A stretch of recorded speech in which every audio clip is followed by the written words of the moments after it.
Bonjour à tous. Les orages ont marqué la fin de la canicule dans la région. En Côte d'Or, plus de 1300 éclairs ont été recensés dans le département. 1027 impacts ont été enregistrés hier soir, puis 333 dans la nuit, ce qui place la Côte d'Or parmi les départements les plus touchés, 10e au classement. De violentes rafales de 100 km/h ont traversé l'ensemble du territoire. Aujourd'hui, les températures baissent autour de 30 degrés avec un retour des éclaircies malgré un risque d'orage localisé. La Saône-et-Loire comptabilise pour sa part 363 éclairs. Et depuis ce matin 6h, les mesures exceptionnelles liées aux fortes chaleurs sont levées dans l'ensemble de nos départements, comme l'adaptation des horaires de travail en extérieur ou l'interdiction des manifestations sportives. Place désormais au bilan de la canicule. Sébastien Lecornu réunit aujourd'hui une nouvelle cellule de crise interministérielle. Selon Matignon, il s'agira de tirer un retour d'expérience de l'épisode.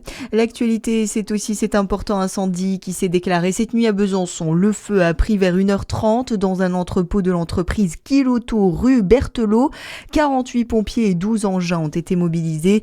L'atelier de 400 m² a été détruit, mais le reste du bâtiment a pu être préservé. Aucun blessé n'est à déplorer. Le site reste fermé ce matin dans l'attente de contrôle. Fédérer les visages de la culture en Bourgogne-Franche-Comté, c'est l'objectif des rencontres territoriales qui se tenaient la semaine dernière au théâtre municipal de Dole. À l'initiative de ce rendez-vous, Jean-Philippe Lefebvre, l'élu dolois, préside la Fédération nationale des élus à la culture. Il a réuni de nombreux collègues de la région pour échanger sur les grands défis de ce début de mandat, mais aussi pour leur présenter les formations et outils d'accompagnement.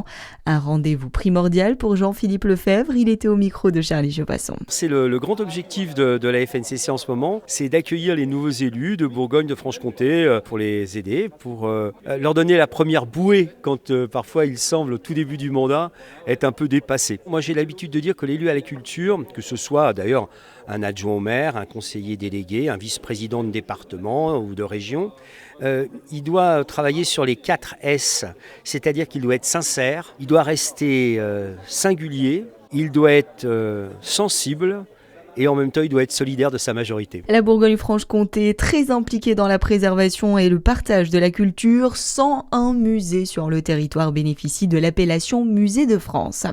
Dans le reste de l'actualité, la galère aujourd'hui pour les abonnés d'Orange et de Sosh. Ils ont signalé des perturbations sur les appels et les accès à Internet mobile. Des milliers de clients sont concernés. L'opérateur mobile, de son côté, évoque un incident technique affectant une partie de ses services 4G et 5G.